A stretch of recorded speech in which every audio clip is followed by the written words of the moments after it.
Nicholas Kristoff's incendiary Israeli abuse claims spark civil war at New York Times. I'm sick of being embarrassed. A civil war has erupted in the New York Times over Nicholas Kristoff's explosive column, allegedly widespread sexual abuse of Palestinians by Israeli prisoner guards. Staffers of the newspaper are questioning whether some of the most incendiary claims, including an allegation about dog rape, would have ever cleared the paper's newsroom standard, according to Puck News. The internal backlash has grown so intense that one Times journalist went to Puck, "I'm sick of being embarrassed," by the opinion section. The controversy centers on Kristoff's May 11th opinion, "The silence that meets the rape of Palestinians." The column immediately ignited outrage from pro-Israel's critics, sparked denunciations from Prime Minister Benjamin Netanyahu, and triggered threats of libel suit against the Times. The Times pushed back forcefully. Of course they did.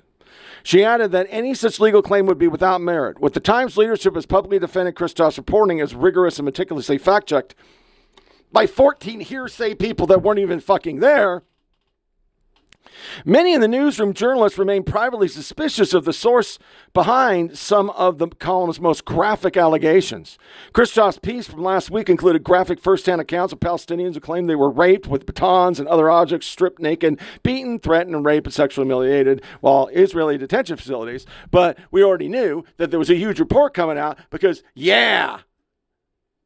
fuck the Jews. That's what New York Times does, because even though they vote for them, fuck them. Free Palestine. One Palestinian journalist alleged guards tried to force a rubber baton into his rectum. The guy is an anti-Zionist piece of shit. Everybody knew it. Kristoff also cited allegations that guards beat detainees, genitals, threatened prisoners, family members, blah, blah, blah. The column included testimony from Gaza journalists who claimed the dog was encouraged by guards to sexually assault him. Israeli officials flatly denied the allegation. The Israeli prison service told the Times that it categorically rejects it. The Times defended Kristoff. We already read it. The Times defended Kristoff's reporting in a separate statement for spokesman Charlie Stratlander, which I have not read, draw together on the record account of cites several analyses documenting the practice of sexual violence and abuse conducted by various parts of Israeli security forces. Statner said the account from 14 Palestinian Union for the Peace were corroborated with other witnesses. He added that the material is extensively fact-checked with account cross-referenced against reporting Human Rights Research Survey of the UN. Nicholas Kristoff essay about supposed Israeli sex crimes against Palestinian detainees is a travesty, not simply because it's wrong as a matter of fact or because it regurgitates long debunked blood libels. It's a travesty because it embraces the erosion of democratic norms. Yes, it does. This is Roy Altman. Blah, blah, blah. It is instead that the Israeli government had implemented a systemic policy of deploying sexual violence against Palestinian prisoners on a massive scale. What they tried to do was an Abu Ghraib. That's what they tried to do. They've lost public opinion because their zealots in the street are beating up old Jewish people. African Americans in New York are beating up Jewish people. They don't have the press pushing them as much as they used to because we moved on to Trump's bad Iran, save Iran, not Palestine anymore. And they're pissed. Same thing the gays do, as in the T's, not the LGBT. Just the T's. Every time they get out of the news. Same thing the blacks do. They're not all blacks, just the fucking Sharpton types who want to keep it racism. When they lose their light, they bring bullshit like this. On the merits, Kristoff's article violates three central principles of our legal system. It disregards basic rule of evidence gathering, it refuses to investigate the opposing side's view, and ignores logic and common sense. One of the fundamental rules of our justice system is that as a man should be permitted to confront his accuser, but he relies on hearsay. They're starting to back on him, which makes me happy. A miscarriage of journalists at the New York Times. This is a different article by Altman from the 18th. I'm not going to read it, but it's at least starting. Let's talk about what really fucking happened. What I learned cataloging the sexual violence of October 7th. For over 2 years, the world has been subjugated to undignified debate over whether there even was any sexual violence. Because when you're Jewish and Palestinians paraglide in and rape and kill and put glass in people's vajayjays, we need proof. The dead bodies with glass in their vajayjays, not going to go see that. We're not going over there. We're not going to take their word for it. Hezbollah and Hamas have been caught unburying bodies and putting them in rubble. We've shown it on the show. They do all that shit because they're illegal fucking pieces of shit. Anybody with an IQ above a goddamn Tic Tac knows that if I, you, gay, straight, black, queer, doesn't fucking matter. You go to Palestine, off with your head. It's like fucking medieval, bro. They're not going to be down with your 99 pronouns and a bitch is not one. No. They don't give a fuck. They hate you. They hate the liberals more than they hate the conservatives. The conservatives are just fucking infidels that believe in a different religion and that the God's not the same God. When Jesus means crickets, folks. The God of Israel, the God of Muhammad, and the God of Christians is the same fucking God.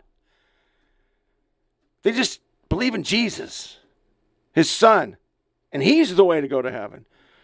Jews believe there was no Jesus. Muhammad, he's the prophet. I don't know a whole lot about it. I tried to read the Quran once. It was very difficult. The point being is, it's all a god. But they hate each other because they always have. We had the Crusades. We had all this shit. We've been fighting over religion, oil, gold, penises. Jesus fucking Christ. We fight over everything. We're always fighting. But they hate the right for the religion.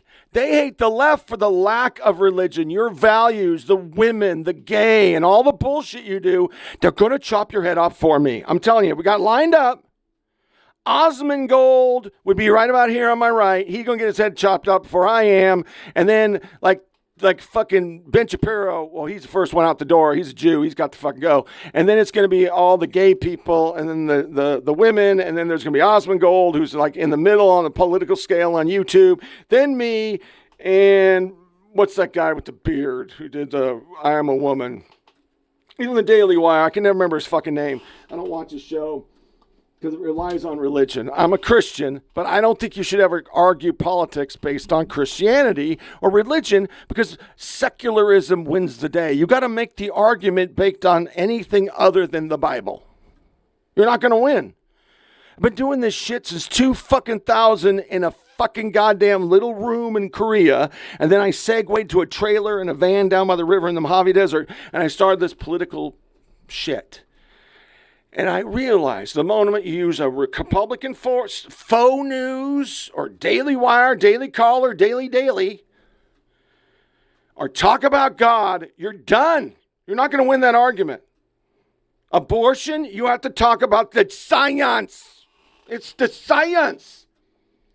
The science, folks.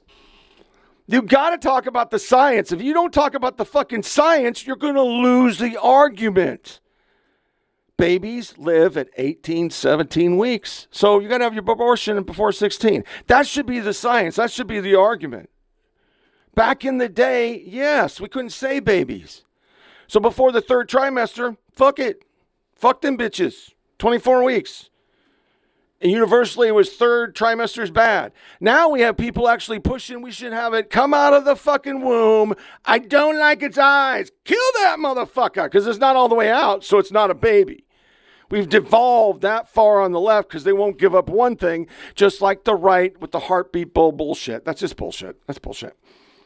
That's religion, not science.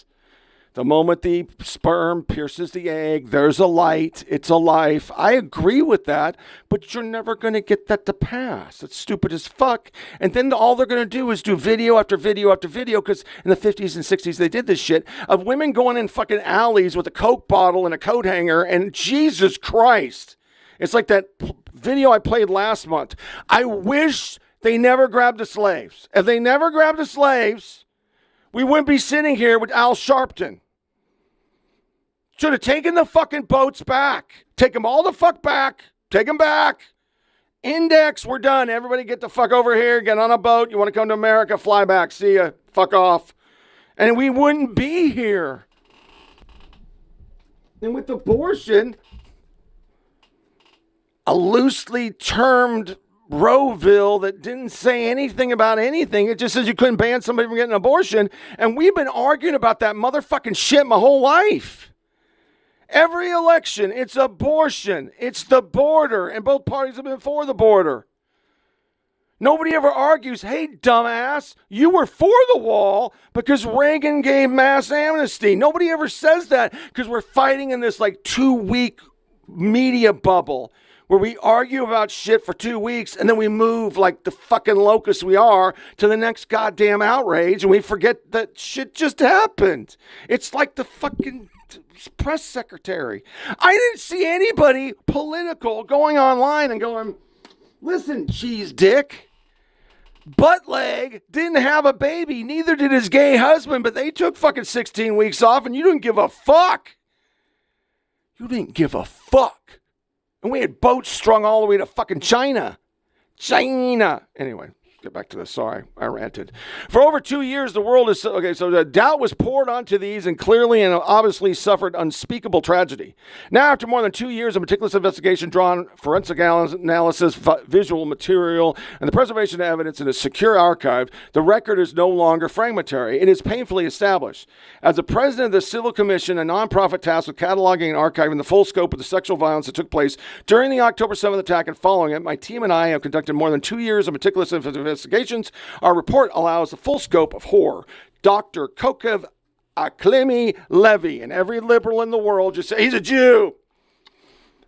He's biased. He saw the pictures and videos. 10,000 pictures, 1,800 hours of rape videos. And you're going to argue it. Do you have a picture like Abu Ghraib? Do you? Then shut the fuck up. Some acts were carried out with a level of cruelty that exposes a difficult truth. Our vocabulary is insufficient to describe what human beings are capable of doing to one another. Wow. Yeah. Benjamin Rosenzweig, can't say his name. I have a question for protesters in front of synagogues shouting from the river to the sea. You claim to be protesting illegal real estate sales in the shul. You claim to know that in Arabic, the saying is from the water to the water, Palestine will be Arab. Side note, if you don't know that in Arabic, the saying is from the water to the water, Palestine will be Arab, you are truly terrible at being an educated advocate. So my question is, why do you think it's okay for Muslims to have land that Jews aren't allowed to live in? How is that and not actual apartheid? Even more so, did you know that the Palestinian Authority has a long-standing law that selling land to Jews is punishable by death? The same penalty you cry about Ben Gvir passing from terrorists. Last question. When you're harassing Jews, why aren't you first asking them if they are Zionists or if they support settlements? It's almost as if your urgency to harass Jews is an admission that Zionism is inseparable from Jewish life. Am Israel's Chai. If you found this message empowering, share it. I did. They don't know shit. They think they like gays, and they don't throw them off roofs. They have no fucking clue what they're talking about because they're dumb fucking kids that would protest anything because they don't have jobs, and they spend all their time reading shit on the internet. And if it's on the internet, it must be true. That was a saying for the longest time.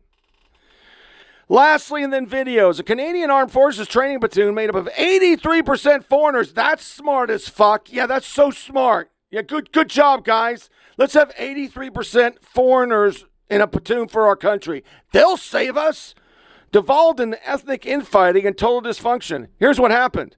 According to a leaked confidential report from French language platoon, quickly devolved into allegations of racism. These allegations were made not only toward staff, but toward other recruits as well, with such allegations flying between recruits from Cameroon and Côte d'Ivoire. The report states, however, the most common concern was the rampant disrespect for women among the candidates. No fucking way. The whole world treats women like real fucking handmaids. Not the bullshit on Netflix. Real fucking not the Christians on Netflix. Real fucking handmaids. Get in the back seat. Make me a motherfucking pie. Wear a goddamn fucking burqa. Shut the fuck up. That's the world. You guys just never been in the world. You're in America and you bitch because of everything. The report notes that for some, it is also the first time they've been expected to treat a woman as a peer. Oh, good God. The report goes on to lament a general decline in standards in CAF, chiefly implementing the modernized Common Enrollment Medical Standard, ending the Canadian Force Aptitude Test, increased permanent resident enrollment. By the end of the training, the graduation sat at just 48% because they don't give a fuck about your country. So why would you put them in a platoon? Why? This is what keeps happening in Western civilization. Every time a Democrat gets we need the trannies, we need the one-legged fucking Martians, we got to get the motherfucking people that like to have butt sex standing on their head.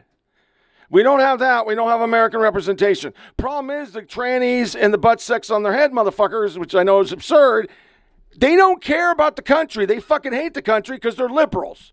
So then you put them in there and they don't give a fuck, and then you get your ass kicked in a war.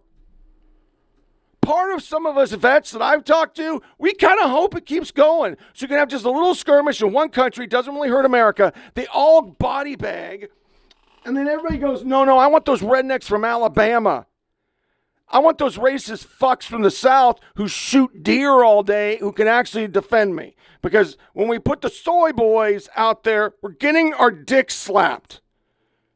It's why most of us who've ever served never wanted a draft.